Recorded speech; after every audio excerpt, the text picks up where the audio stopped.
एक लड़की जो इंडिया से कनाडा में स्टडी करने के लिए गई हुई थी और उसके परिवार वाले यही समझते रहे कि हमारी लड़की तो कनाडा में ही पढ़ रही है, लेकिन असल में वो लड़की तो कुछ टाइम पहले ही मर चुकी थी। जी हाँ, और उस लड़की का जो मर्डर हुआ था वो भी इंडिया में ही हुआ था। अगर वो लड़की कनाडा में गई हुई थी तो वो वापस इंडिया कैसे आई और उसका मर्डर किसने किया, आइए जानते हैं आज की स्टोरी के बारे में। उससे पहले मेरा नाम है करुण, आप देख रहे हैं नाइट फाइल्स पॉडकास्ट की एक और कमाल की स्टोरी। अगर आपने अभी तक इस चैनल को सब्सक्राइब नहीं किया है तो चैनल को सब्सक्राइब कर लीजिए, साथ में नोटिफिकेशन बेल आइकन को दबाना बिल्कुल भी मत भूलिएगा। ये मेरी इंस्टाग्राम आईडी है, इसका लिंक डिस्क्रिप्शन में दिया हुआ है, जाइए और प्लीज इंस्टाग्राम आईडी को फॉलो जरूर कीजिए और कमेंट में पिक में लिखना मत भूलिएगा क्योंकि मैं आपको नेक्स्ट वीडियो में शाउट आउट देने वाला हूँ। आज की जो स्टोरी है वो प्यार, धोखे और मर्डर की सबसे अजीबोगरीब कहानी है। वो कनाडा में थी लेकिन जो उसका मर्डर हुआ था वो इंडिया में हुआ था। प्यार, शादी, धोखा और फिर मर्डर। प्यार में मौत की एक ऐसी कहानी जिसकी शुरुआत भाई बहन के पवित्र रिश्ते से होती है और फिर वही भाई कब उस लड़की का प्रेमी बन गया किसी को भनक भी नहीं हुई। वो ही प्रेमी फिर एक कातिल भी बन चुका था, फिर भी किसी को पता ही नहीं चला। जो उस लड़की के परिवार के लोग थे वो तो वही समझते आ रहे थे कि जो उनकी लड़की है वो कनाडा में स्टडी कर रही है, और जो असल बात थी वो तो ये थी कि वही लड़की 8 फुट के गहरे गड्ढे में दफनाई जा चुकी थी। वो 10 महीने पहले से ही जमीन में दफनाई जा चुकी थी और उसकी जो बॉडी थी वो एक कंगाल में तब्दील हो चुकी थी और जो उसके परिवार वाले थे वो उसे जिंदा समझ रहे थे।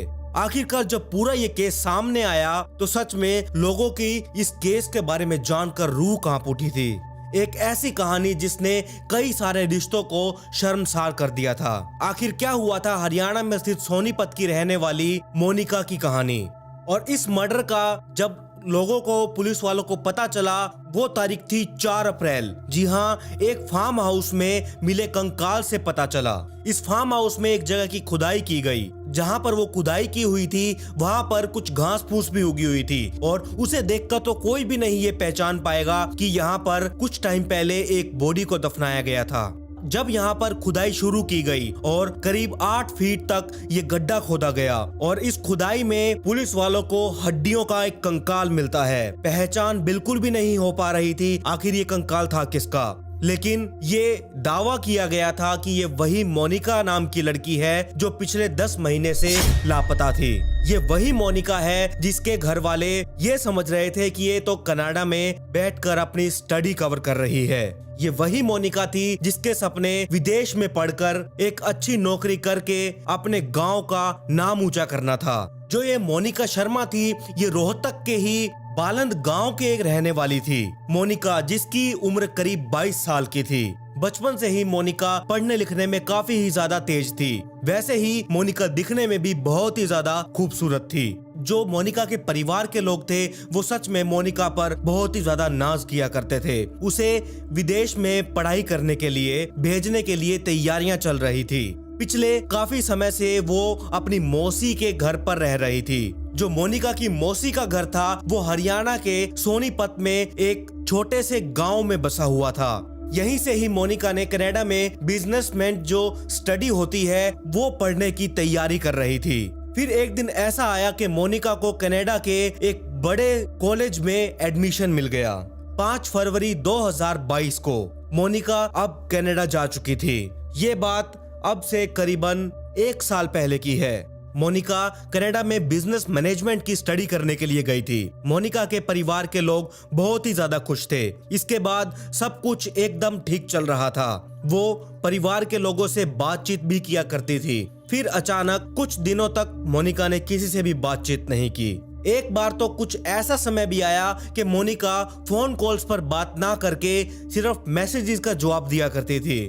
वो कहती रहती थी कि मोनिका स्टडी में काफी ही ज्यादा बिजी रहने लगी है और ऊपर से इंडिया और जो कनाडा का टाइमिंग है वो 9.5 घंटे का फर्क है। इस वजह से भी मोनिका की जो बात थी वो अपने परिवार वालों के साथ बहुत ही मुश्किल से होती थी।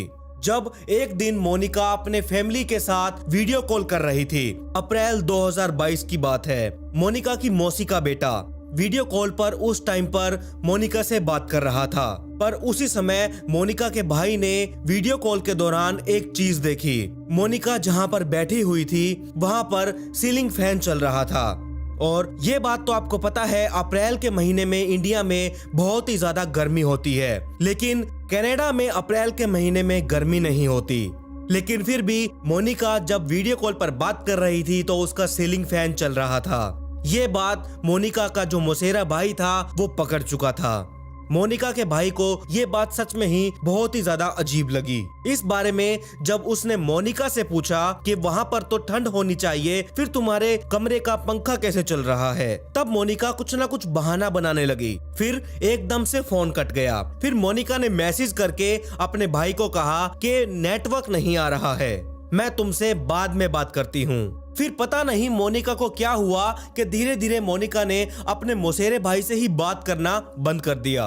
उसका नंबर ही वो अपने कॉन्टैक्ट लिस्ट से ब्लॉक कर चुकी थी। फिर भी परिवार के लोग यही समझ रहे थे कि मोनिका तो कनाडा में है, अपनी स्टडी कर रही है, उसे किसी भी चीज की कोई दिक्कत ही नहीं हो रही होगी। अब मोनिका के परिवार वालों से भी मोनिका का जो कांटेक्ट था वो धीरे धीरे टूटने लगा था। आखिरकार जून 2022 यहाँ पर आ चुका था। जून तक आते आते बिल्कुल ही कांटेक्ट टूट चुका था। परिवार वालों ने उसे बहुत कांटेक्ट करने की कोशिश की, लेकिन मोनिका से बातचीत ही नहीं हो पा रही थी। परिवार के लोग पहले तो कुछ महीनों तक यही समझते रहे कि मोनिका कनाडा में ही है और उसने कहां पर जाना है, उसका मन बस स्टडी में लगा हुआ है, तो ये तो बहुत अच्छी बात है। फिर अचानक उनके दिमाग में ये बात दौड़ने लगी, मोनिका को इतना टाइम हो गया है, उसने हमसे बात करने की कोशिश तक नहीं की। अब इसके घर वाले भी बहुत ज्यादा परेशान हो चुके थे। फिर जो इंडिया का एजेंट था जिसने मोनिका का एडमिशन कनाडा में करवाया था, वो उस एजेंट से कांटेक्ट निकालने की कोशिश की गई।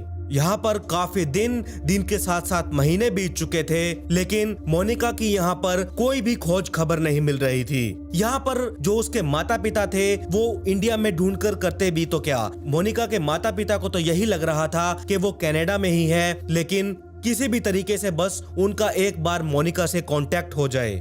जब मोनिका के परिवार वालों ने उस एजेंट से कांटेक्ट किया, तब उससे बात की कि मोनिका के साथ हमारा कोई भी कांटेक्ट नहीं हो रहा है, अगर तुम्हारी कोई बातचीत हुई है, मोनिका कहां पर है, तो उसे कहो कि एक बारी हमसे बात कर ले। तो उस एजेंट ने भी कहा कि मोनिका की 1 महीने पहले तो मुझसे भी बात चल रही थी, लेकिन अब 1 महीना हो चुका है, ना ही उसका कोई कॉल आया मेरे पास, ना ही उसने मेरा कोई कॉल पिक किया। और मैंने उसके कॉलेज में पता करवाया है तो वो 1 महीने से अपने कॉलेज भी नहीं गई है। मुझे तो यही लग रहा है कि मोनिका वापस इंडिया जा चुकी है। अब उसके परिवार वाले ये सुनकर परेशान हो चुके थे। क्यों? क्योंकि अगर मोनिका इंडिया जाती तो वो अपने परिवार वालों को तो जरूर बताती, और ऐसा बिल्कुल भी नहीं हुआ था। और परिवार वालों को ये बात भी खटक रही थी कि अगर मोनिका मान लो इंडिया आ भी गई, उसने हमें नहीं बताया तो भी कोई बात नहीं, लेकिन वो इंडिया आई क्या करने थी, और उसके पास इतना पैसा आया कहां से, क्योंकि उसका जो खर्चे पानी का पैसा होता था वो तो उसे हम भेजा करते थे।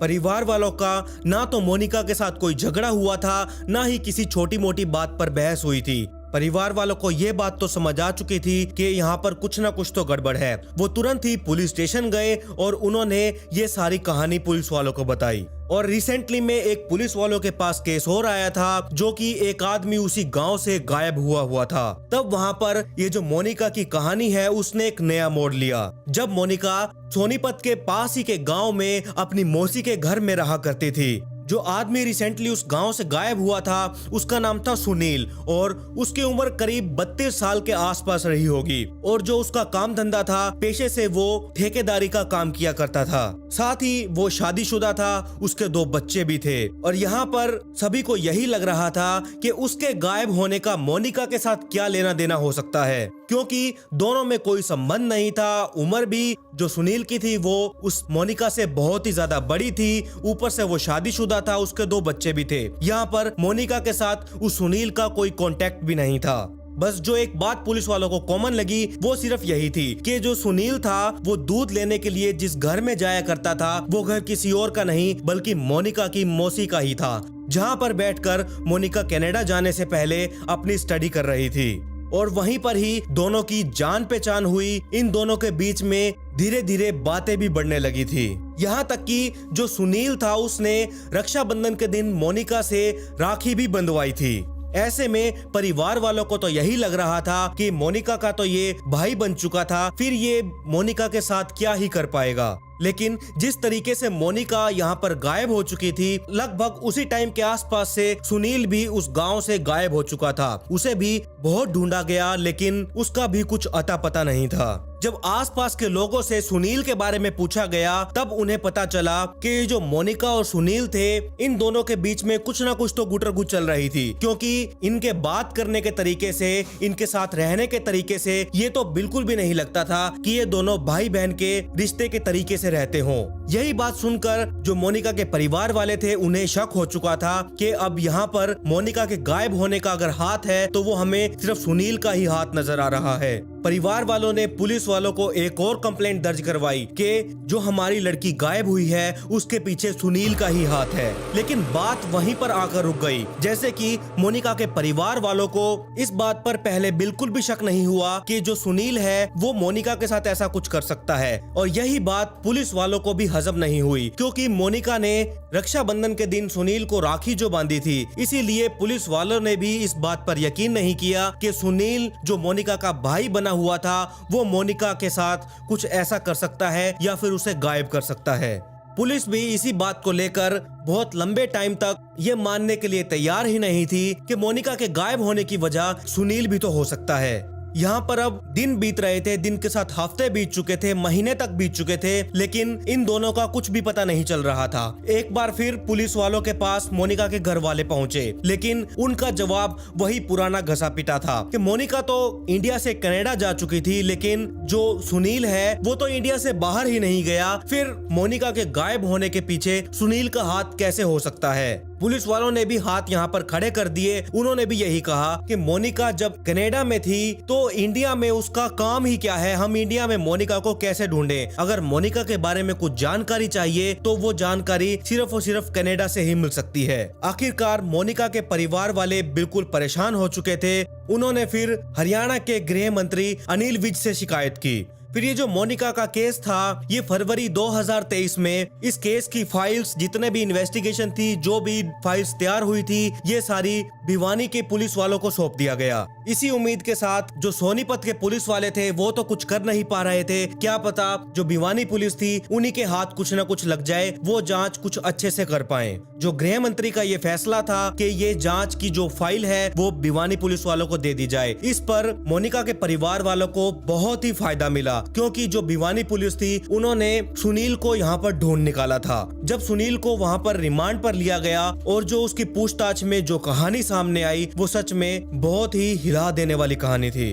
जब सुनील के ऊपर इन्वेस्टिगेशन की गई, उससे पूछताछ की गई, सुनील का पुराना रिकॉर्ड चेक किया गया, तब पता चला कि सुनील के ऊपर मर्डर के साथ साथ कई और भी केसेस दर्ज हैं। जो सुनील ने पहला मर्डर किया था वो उसने अपनी कम उम्र में, यानी कि 14-15 साल की उम्र में ही वो ये क्राइम कर चुका था। मर्डर के केस में सुनील कई बार जेल भी जा चुका था, लेकिन पता नहीं किस कारणवश वो थोड़ा टाइम बिताते ही जेल से वापस बाहर आ जाता। उसके ऊपर कम से कम 7-8 केस लगे हुए थे, जिसमें मर्डर के भी, किडनैपिंग के भी, चोरी के भी, ऐसे कई केसेस थे।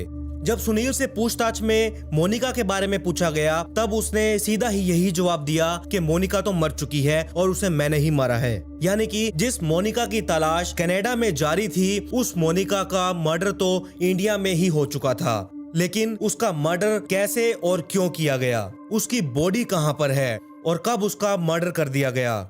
जो यहाँ पर सुनील था उसे 10 दिन के लिए रिमांड पर लिया गया, और जब उसे रिमांड पर पूछताछ की गई तब उसने वो जगह बताई जहाँ पर उसने मोनिका का मर्डर करके उसे दफना दिया था। सुनील सोनीपत के ही एक फार्म हाउस पर लेकर गया। वहाँ पर जब उसने जो जगह बताई वहाँ पर खुदाई की गई, वहाँ पर पुलिस वालों को एक कंकाल मिला। तो सुनील ने उसी टाइम कहा कि ये मोनिका का कंकाल है जो मेरी दूसरी पत्नी थी। और ये बात सुनकर वहाँ पर खड़े सभी शॉक्ड रह गए थे कि दूसरी पत्नी, इसका क्या मतलब है? आखिर मोनिका ने शादी ही कब की? जब मोनिका के परिवार वालों को मोनिका का कंकाल दिखाया गया और उन्हें कहा कि सुनील ने ये कहा है कि मैंने ही मोनिका को मारा था और ये मेरी दूसरी पत्नी थी, तो ये बात सुनकर मोनिका के परिवार वाले भी एकदम शॉक्ड रह गए थे। तो उन्होंने कहा कि मोनिका तो कनाडा में थी, वो इंडिया कब आई और मोनिका ने शादी कब की और हमें बताया भी नहीं, आखिर ऐसा कैसे हो सकता है। तब पुलिस वालों ने जब सुनील से इस बारे में पूछा तब सुनील ने कहा कि मैं पहली बार मोनिका से मोनिका के मौसी के घर ही मिला था और तभी मेरे दिमाग में ये आ गया था कि मुझे मोनिका से शादी करनी है। पूछताछ में सुनील ने यह बताया कि मेरे ऊपर तो कई सारे केसेस लगे हुए थे, मैं तो इंडिया से भागने की फिराक में था, लेकिन मेरे पास कोई मौका नहीं था, ना तो मेरा पासपोर्ट बना हुआ था और ना ही वीजा, और इस चक्कर में मैं भाग भी नहीं सकता था। तो मुझे कोई एक ऐसी लड़की चाहिए थी जो इंडिया से बाहर रहती हो या फिर उसने बाहर जाना हो। लेकिन जब मैं मोनिका शर्मा की मौसी के घर गया, वहाँ पर मेरी पहली मुलाकात जब मोनिका से हुई और मुझे पता चला कि मोनिका ने कनाडा में स्टडी करने के लिए जाना है, तब मेरे दिमाग में बस यही आया कि मुझे मोनिका के साथ शादी करनी है और मुझे मोनिका के साथ इंडिया से भागकर कनाडा जाना है, क्योंकि इंडिया में रहते हुए सुनील के ऊपर कई सारे केसेस लगे हुए थे, इसीलिए वो कनाडा जाकर सुकून जिंदगी जीना चाहता था। और इनके बीच में पहली मुलाकात से ही बातचीत शुरू हो चुकी थी। कुछ टाइम तक ऐसा चलने के बाद इन्हें ये लगा कि हमारे बारे में हमारे परिवार वालों को पता चल जाएगा। फिर एक दिन आया रक्षाबंधन का और मोनिका ने सुनील को राखी बांध दी ताकि इनके बीच में जो बातचीत होती है, इनके बीच में जो लव अफेयर चल रहा है, वो किसी और को पता ही ना चले। सुनील मोनिका के साथ लगातार बातचीत कर रहा था, उसे अपने प्यार में फंसाए जा रहा था। मोनिका के साथ हर बार सुनील कांटेक्ट में रहा करता था, उसे प्यार के ऐसे ऐसे सपने दिखाया करता था जिसके आगे पीछे मोनिका के परिवार का कोई भी सदस्य मोनिका को नजर नहीं आता था। मोनिका की आंखों पर एक ऐसी पट्टी बन चुकी थी सुनील नाम की, जिसे सुनील के अलावा कुछ और दिखाई ही नहीं देता था। फिर एक दिन आया 5 जनवरी 2022 जब मोनिका सुनील के कहने पर कनाडा गई, लेकिन सुनील के कहने पर कुछ ही दिनों बाद यानी कि 22 जनवरी 2022 के दिन मोनिका वापस कनाडा से इंडिया आ चुकी थी। लेकिन इस बारे में उसने अपने परिवार वालों को कुछ भी नहीं बताया था कि मैं इंडिया वापस आ रही हूँ, ना ही उसने कोई कांटेक्ट किया। जो मौसी के लड़के के साथ मोनिका की बातचीत हुआ करती थी वो उसने बंद कर दी थी। जब मोनिका कनाडा से इंडिया आई थी, जितना भी खर्चा हुआ था, फ्लाइट टिकट्स का, खाने पीने का जो भी खर्चा हुआ था, वो सारा सुनील उठाया करता था।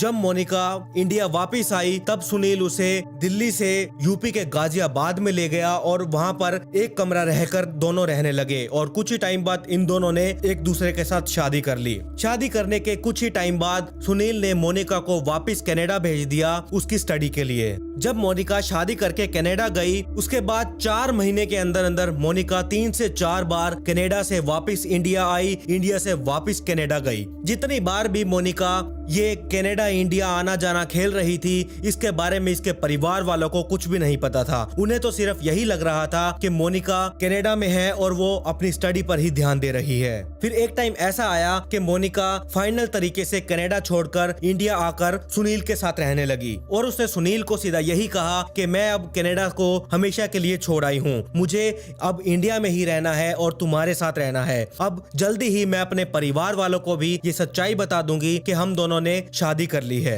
लेकिन सुनील इस बात से बिल्कुल भी एग्री नहीं था, क्योंकि वो तो कनाडा ही रहना चाहता था। उसने बहुत बार मोनिका को समझाने की कोशिश की, लेकिन मोनिका यहाँ पर एग्री ही नहीं हुई। जब इनके इस बात पर लड़ाई झगड़े चल रहे थे कि सुनील तो बार बार यही कह रहा था मुझे कनाडा जाना है, लेकिन मोनिका एग्री नहीं हो रही थी। इन्हीं लड़ाई झगड़ों के बीच एक बार मोनिका को सुनील की सच्चाई पता चल गई। वो ये कि सुनील के ऊपर इंडिया में रहते हुए कई ज्यादा केसेस लग चुके थे और वो इंडिया से भागने की फिराक में था, इसीलिए उसने मोनिका के साथ शादी की थी। मोनिका को साथ में ये भी पता चला कि सुनील तो पहले से ही शादीशुदा है और उसके 2 बच्चे भी हैं। ये बात सुनकर मोनिका एकदम हिल चुकी थी। उसने ये फैसला किया मैं अपने परिवार के पास जाऊंगी और ये सब सच्चाई बता दूंगी कि मैंने ऐसे ऐसे सुनील के साथ शादी कर ली है और उसने मुझे धोखा दिया है, मैं अब काफी टाइम से इंडिया में ही रह रही हूँ। सुनील ने उसे बहुत ज्यादा समझाने की कोशिश की, लेकिन यहाँ पर मोनिका राजी ही नहीं हुई।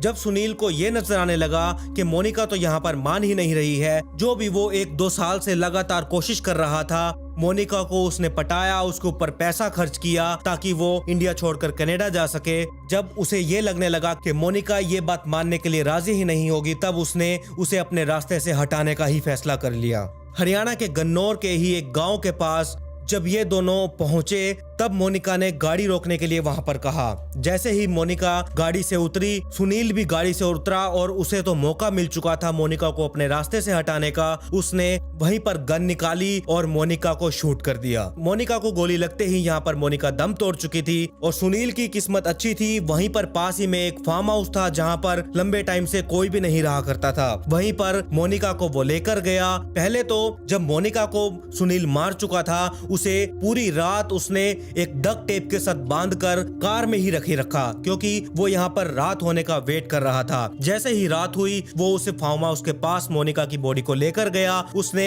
वहाँ पर 2 मजदूर बुलाए। उसने कहा कि ये मेरा ही फार्म हाउस है, मुझे यहाँ पर 6 फुट तक खुदाई करके दो, क्योंकि यहाँ पर मेरा कुछ काम है जो मुझे पूरा करना है। जैसे ही उसने 6 फुट की खुदाई करवाई और उन्हें पैसे देकर भेज दिया गया। उसने यही कहा कि मैं तुम्हें फिर फोन करूंगा, इसे वापस आकर भरना भी तो तुम्हें ही है। सुनील ने एक फावड़ा लिया और जो 6 फुट का गड्ढा वो खोद कर गए थे, वहीं पर ही 2 फुट का गड्ढा और खोदा। वहां पर उसने मोनिका की बॉडी को रखा। बॉडी को रखने के बाद उसने अपने दिमाग को चलाते हुए 2 फुट का गड्ढा वापस से भर दिया और उन्हीं 2 मजदूरों को वापस उसने बुलाया और उसने कहा कि यहाँ पर मेरा काम अब पूरा हो चुका है, जो तुमने ये गड्ढा खोदा था इसे वापस तुम भर दो। भरने के बाद उन्हें सुनील ने और पैसे दिए और उन्हें वहां से भेज दिया। यहाँ पर अब सुनील का काम पूरा हो चुका था, क्योंकि मोनिका को वो अपने रास्ते से हटाकर उसे दफना चुका था। जब पुलिस ने वहाँ पर खुदाई की थी और जो उन्हें कंकाल मिला था, उस कंकाल में भी एक गोली लगी हुई थी जो कि उसके सिर पर लगी हुई थी।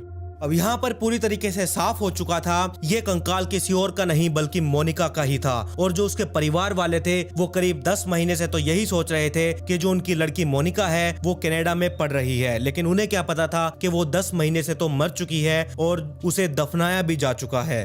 आखिर जो सुनील ने ये सारी प्लानिंग की थी इंडिया से भागकर कनाडा जाने की, वो उसकी फेल हो चुकी थी और जब उसे ये फेल होती हुई दिखाई दी, तब उसने मोनिका का मर्डर कर दिया।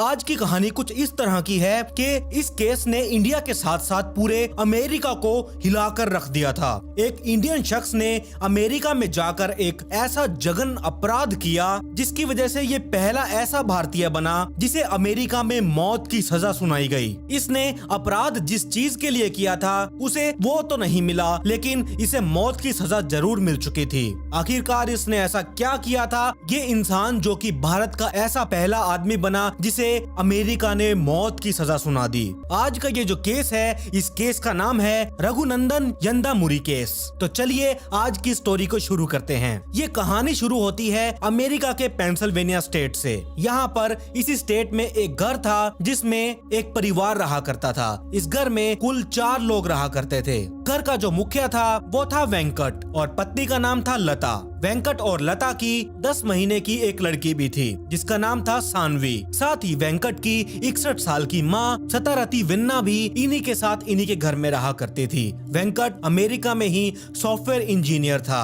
और साथ में लता भी जॉब किया करती थी और वो जॉब के सिलसिले में वेंकट और लता सारा दिन घर से बाहर रहा करते थे। वहीं इनकी जो 10 महीने की बेटी थी उसकी देखभाल वेंकट की माँ किया करती थी। खैर एक ऐसी रात आती है, वो थी 22 अक्टूबर 2012 की रात। वेंकट अपनी पत्नी लता के साथ काम करके घर को वापस लौटे। घर का दरवाजा खुला हुआ पड़ा था। वो घर के अंदर गया, लेकिन जैसे ही ये दोनों घर के अंदर एंटर हुए तो इनकी चीख निकल चुकी थी। घर के अंदर दरवाजे के पास ही वेंकट की माँ एकदम लहूलुहान पड़ी हुई थी। पूरे फर्श पर जो पूरा उनके घर का फर्श था वो लाल रंग से एकदम सन चुका था। ये दोनों जोर जोर से चीखने चिल्लाने लगे ताकि कोई पड़ोसी आकर इनकी मदद कर दे। थोड़ी ही देर में इनकी चीखें सुनकर पड़ोसी उनके पास पहुंच जाते हैं। इसी दौरान वेंकट को ख्याल आता है कि उनकी 10 महीने की एक लड़की भी तो है, वो कहाँ पर है? सानवी वो दिखाई नहीं दे रही। जब वो पूरे घर में सानवी की तलाश शुरू करते हैं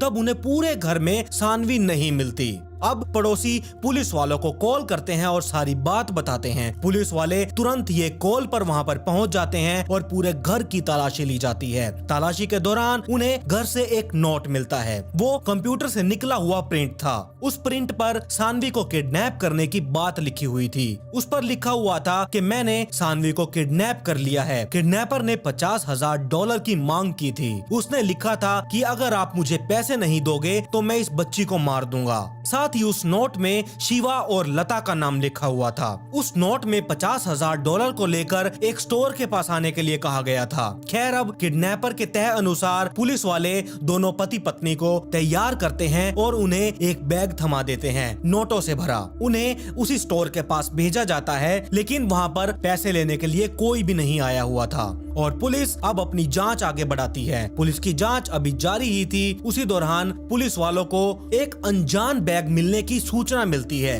पुलिस वाले उस जगह पर पहुंचते हैं जहां पर अनजान बैग मिला था। उस बैग को जब खोलकर देखा गया तो उसमें पुलिस वालों को उस बैग के अंदर एक छोटी बच्ची का शव मिलता है। क्योंकि पुलिस वालों ने पहले से ही इन्वेस्टिगेशन के दौरान सानवी की कई सारी फोटोज देख रखी थी, तो पुलिस वालों को ये पहचानने में बिल्कुल भी देर नहीं लगी कि ये शव सानवी का ही है। खैर, सानवी का शव मिलते ही ये खबर जो थी पूरे इलाके में फैल चुकी थी। लोगों का गुस्सा एकदम फूट चुका था। लोग ये जानना चाहते थे कि आखिरकार 10 महीने की सानवी के साथ ऐसा क्यों किया गया। आखिरकार इसने ऐसा क्या ही किया था जो कि इसे मार दिया गया। इस बेचारी का इतना बुरा हाल किया गया था। अब पुलिस वाले इस घटना को लेकर बहुत ही ज्यादा इस केस को लेकर सीरियस हो चुके थे। अब अमेरिकन पुलिस इस केस की बारीक से बारीक कड़ी को जोड़ने लग चुकी थी, लेकिन काफी ज्यादा हाथ पैर मारने के बाद पुलिस वालों के हाथ कोई भी सबूत नहीं लग रहा था। अब पुलिस वाले एक बार फिर से किडनैपर द्वारा छोड़े गए उस नोट को दोबारा देखती है, दोबारा से उसकी जांच पड़ताल करती है। मैंने आपको पहले ही बता दिया था कि वो नोट किसी की राइटिंग से नहीं बल्कि वो एक प्रिंट पेपर था।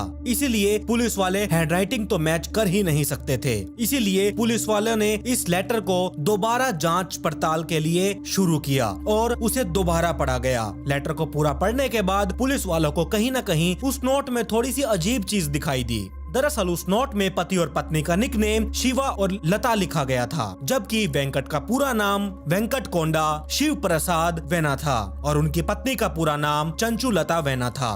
अब पुलिस वाले उन दोनों पति और पत्नी से पूछताछ के लिए उन्हें पुलिस स्टेशन बुलाती है। पुलिस वाले उन दोनों से निकनेम के बारे में पूछती है, तो वो बताते हैं कि ये इन दोनों के ही निकनेम हैं, जो बहुत ही ज्यादा कम लोग जानते हैं। ये नाम इनके कुछ करीबी दोस्तों और इनके अलावा कोई भी इन निकनेम को नहीं जानता। इनफैक्ट इन निकनेम से इन दोनों को काफी ही कम लोग बुलाया करते थे, जबकि सभी लोग इन दोनों को वेंकट और चंचू कहकर ही बुलाया करते थे। तो पुलिस वाले अब यहाँ पर अपने दिमाग के घोड़े दौड़ाने लग चुके थे और जो लोग इन्हें निकनेम से बुलाया करते थे उनकी एक लिस्ट बनाने के लिए इन दोनों पति पत्नी को कहा जाता है। ये पुलिस वालों को एक लिस्ट बनाकर दे देते हैं। पुलिस वाले इन सभी नाम को खंगालते हैं और देखते हैं कि ये लोग 22 अक्टूबर के दिन कहां पर थे। पुलिस वाले इन सभी पड़ोसियों को एक एक करके बुलाते हैं और पूछताछ शुरू कर दी जाती है। पुलिस वाले सभी पड़ोसियों से जब पूछताछ कर लेती है, लेकिन पुलिस वालों को यहाँ पर एक आदमी पर शक जा रहा था जिसका नाम था रघुनंदन।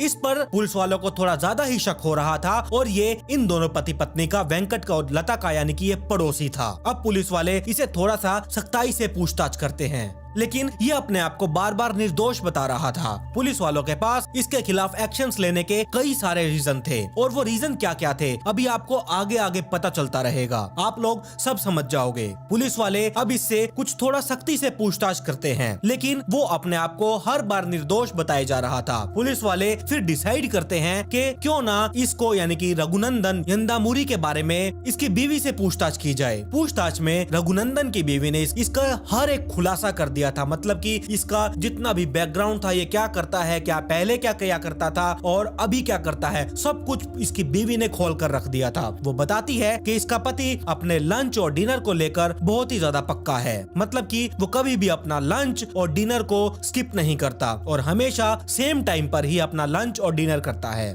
बट पता नहीं क्यों 22 अक्टूबर को उसने अपना लंच अपने समय से पहले कर लिया था। पुलिस वालों को ये चीज ज्यादा अजीब तो नहीं लगी, बट इस केस में इन छोटे छोटे सबूतों के अलावा पुलिस वालों के पास कुछ और था भी नहीं, इसीलिए पुलिस वाले इसे नोट कर लेते हैं। और भी कई सारे रघुनंदन के खिलाफ छोटे छोटे सबूत मिले थे। अब पुलिस वाले एक बार फिर से रघुनंदन को उठा लेती है और इस बार पुलिस अपने अंदाजे से उसके साथ पूछताछ करती है। अब सारे सबूतों को देखकर रघुनंदन एकदम टूट चुका था। पुलिस के आगे वो अपना जुर्म कबूल कर लेता है और वो अपनी सारी घिनौनी हरकतों को पुलिस के आगे बताने लगता है। रघुनंदन आंध्र प्रदेश के विजाग में पैदा हुआ था और अपनी पूरी स्टडी कंप्लीट करने के बाद वो एक सॉफ्टवेयर इंजीनियर बन चुका था और उसके बाद शादी करके वो अपनी पत्नी के साथ अमेरिका चला जाता है और किस्मत से इसे अमेरिका के पेंसिल्वेनिया में नौकरी भी मिल जाती है। ये अमेरिका के पेंसिल्वेनिया में अच्छे सारे पैसे कमाया करता था और अपनी जिंदगी बहुत अच्छे से काट रहा था। लेकिन इसी बीच इसे जुए की इतनी गंदी लत लग चुकी थी कि ये बीच में तो खाना पीना सब कुछ भूल चुका था। इसे सिर्फ जुए से मतलब होता था और इसे सिर्फ पैसा चाहिए होता था। धीरे धीरे ये जुए में लगातार पैसे हारने लग चुका था। ये अमेरिका में जिस अपार्टमेंट में रहा करता था वहीं पर वन्ना परिवार भी रहा करता था और 20 अक्टूबर 2012 में वन्ना परिवार के घर पर एक गेट टुगेदर पार्टी थी और इस पार्टी में वन्ना परिवार ने सभी परिवार के करीबी दोस्तों और रिश्तेदारों को अड़ोस पड़ोस को इनवाइट किया था। और क्योंकि वेंकट वन्ना भी एक इंजीनियर थे इसीलिए इनकी दोस्ती बहुत ही जल्द रघुनंदन से हो चुकी थी और 20 अक्टूबर को रखी अपने घर में पार्टी में रघुनंदन को ये इनवाइट भी करते हैं और रघुनंदन अब उसकी पत्नी भी ये इस पार्टी में आ जाते हैं। यहाँ इनकी मुलाकात वन्ना परिवार के साथ होती है। ये आपस में बातचीत भी करते हैं और एक दूसरे को जानने पहचानने की कोशिश भी करते हैं। बातचीत के दौरान रघुनंदन को इस बात का पता चलता है कि वेंकट और उसकी पत्नी दोनों जॉब करते हैं। अब रघुनंदन वेंकट से ये पूछता है कि अगर आप लोग दोनों जॉब करते हैं तो जो आपकी 10 महीने की बेटी है उसकी देखभाल कौन करता है। तो वेंकट उसे अपना दोस्त समझकर बताता है कि उसकी 10 महीने की बेटी की देखभाल उसकी माँ करती हैं। और जब वेंकट और लता जॉब के सिलसिले में बाहर जाते हैं तो बस यही दो लोग घर पर रहा करते हैं। पार्टी खत्म करके रघुनंदन अपने घर पर जाता है। रघुनंदन जुए में काफी ज्यादा पैसे हार चुका था और बिल्कुल ही कंगाल हो चुका था। घर आकर उसके दिमाग में सिर्फ पैसे जुटाने का ख्याल आया करता था कि कहीं से भी कैसे भी करके मेरे पास धन आ जाए, मेरे पास पैसा बहुत सारा इकट्ठा हो जाए। उसके दिमाग में अचानक वेंकट की बातें याद आने लगती हैं। रघुनंदन ये सोचता है कि क्यों ना वेंकट की 10 महीने की बेटी उसे किडनैप कर लिया जाए और उससे $50,000 रुपए की मांग की जाए। और क्योंकि पति और पत्नी दोनों ही जॉब करते हैं इसीलिए वो अपनी बेटी को बचाने के लिए इतने पैसे तो इकट्ठे कर ही लेंगे। खैर अब इसने फैसला किया कि वो वेंकट और लता की गैर मौजूदगी में उनके घर पर जाएगा और 10 महीने की बेटी सानवी को किडनैप कर लेगा। फिर प्लान के अकॉर्डिंग 22 अक्टूबर 2012 को ये रघुनंदन वेंकट के घर पर पहुंच जाता है और डोरबेल बजाता है। घर का दरवाजा वेंकट की 61 वर्षीय माँ सतारती वन्ना खोलती है। रघुनंदन अपने साथ एक चाकू लेकर गया हुआ था। इसका प्लान ये था बस ये किसी तरह से सानवी को किडनैप करके वहाँ से ले जाएगा। लेकिन जैसे ही दादी रघुनंदन के हाथ में चाकू देखती है तो वो इसके ऊपर टूट पड़ती हैं। इसे इसी हाथापाई में रघुनंदन ने दादी पर चाकू से लगातार 3 बार करारा वार किया और उसी करारे वार में सच में वो वार इतना ज्यादा खतरनाक था कि चाकू लगते ही वो दादी जमीन पर गिर चुकी थी और दादी वहीं पर जमीन पर गिरकर उनकी मौत हो चुकी थी। अब वो जल्दी से 10 महीने की बेटी सानवी को उठाता है और इसी सब बसड़ में सानवी नींद से जाग जाती है और वो रोने लगती है। अब रघुनंदन ये सोचता है कहीं उसका भांडा ना फूट जाए, इसीलिए वो 10 महीने की सानवी के मुंह में एक रुमाल को ठूस देता है ताकि वो बोल ना सके, उसकी आवाज ना निकल सके। लेकिन वो रुमाल सानवी के मुंह से बाहर निकल रहा था, इसीलिए रघुनंदन क्या करता है वो सानवी के मुंह में तौलिए को डालकर उसके मुंह को टॉवल से पूरा पैक कर देता है और वो ऐसा इसलिए करता है ताकि उसके मुंह से टॉवल बाहर ना निकल सके। अब वो घर में मौजूद सारी कीमती चीजें, ज्वेलरी को लेकर, कैश को लेकर बैग में डाल लेता है और साथ ही सानवी को भी उसी बैग में पैक कर देता है और वहाँ से वो निकलकर जिम में पहुंच जाता है और जिम में पहुंचकर वो जिम के वॉशरूम में बैग को खोलता है और सानवी को देखता है। लेकिन बैग के अंदर सानवी की मौत हो चुकी थी क्योंकि जिस तरह रघुनंदन ने सानवी का मुंह ढका था उससे सानवी के बचने के कोई भी चांसेस नहीं थे। खैर रघुनंदन उसी टाइम सानवी को बैग में डालकर छोड़कर चला जाता है और वहाँ से अपने घर निकल जाता है। और इसके बाद वेंकट वन्ना और लता अपनी जॉब से घर आ जाते हैं और आगे जो कुछ हुआ वो मैं आपको अब स्टोरी में बता चुका हूँ। रघुनंदन ने इंटेरोगेशन में ये बताया कि वो ये कत्ल नहीं करना चाहता था। उसका प्लान सिर्फ किडनैप करके फिरौती वसूल करना था, लेकिन ये सब उससे गलती से हो गया था। खैर, चाहे ये गलती से हुआ हो या फिर जानबूझकर, क्राइम तो क्राइम ही होता है। और इसने 10 महीने की छोटी बच्ची सानवी के साथ जो कुछ भी किया वो सच में माफी के लायक तो बिल्कुल भी नहीं है। खैर, इसके गुनाहों को देखते हुए साल 2014 में इसे हाई कोर्ट ने मौत की सजा सुनाई गई थी, लेकिन ये हाई कोर्ट के फैसले से खुश नहीं था, इसीलिए इसने सुप्रीम कोर्ट में अपील की। लेकिन इसके जघन्य अपराध को देखते हुए सुप्रीम कोर्ट ने भी इसकी जो अपील थी उसे खारिज कर दिया। इसकी मौत की सजा को कायम रखा गया, यानी कि बरकरार रखा गया। लेकिन बाद में किसी भी वजह से इसे मौत की सजा नहीं मिली, क्योंकि पेंसिल्वेनिया स्टेट में पिछले 20 सालों में किसी को भी मौत की सजा नहीं दी गई थी। पिछले 30 सालों में कई लोगों को मौत की सजा सुनाई तो गई थी, लेकिन किसी को भी दी नहीं गई। पर इसीलिए रघुनंदन को भी 2 बार मौत की सजा तो सुनाई गई थी, लेकिन दी नहीं गई। लेकिन अगर दी गई तो वो पहला भारतीय बनेगा जिसे अमेरिका में मौत की सजा दी जाएगी। अभी तो ये अमेरिका के पेंसिल्वेनिया स्टेट में एक जेल में कड़ी निगरानी में मौजूद है। देखते हैं आगे सरकार द्वारा इसके साथ क्या किया जाता है। मैं उम्मीद करता हूँ कि इसे उम्र कैद या फिर उम्र कैद की सजा से कम कोई भी सजा नहीं दी जाए। बाकी आप लोगों की इस बारे में क्या राय है, मुझे अपनी राय कमेंट सेक्शन में जरूर बताइएगा। आपने क्या पहले कभी स्टोरी के बारे में सुना था, मुझे इसके बारे में भी जरूर बताइएगा। अगर आप इस चैनल पर पहली बार आए हैं तो चैनल को सब्सक्राइब कर लीजिए, साथ में नोटिफिकेशन बेल आइकन को दबाना बिल्कुल भी मत भूलिएगा। मेरी इंस्टाग्राम आईडी ये रही, इसका लिंक नीचे डिस्क्रिप्शन में दिया हुआ है, जाइए और जल्दी से इंस्टाग्राम आईडी को फॉलो कर लीजिए। खैर, पिछली वीडियो का shout out MD Mir Hajul Islam को। Comment pick me to get a shout out in next video. मिलते हैं ऐसे ही एक और चौंका देने वाली स्टोरी के साथ।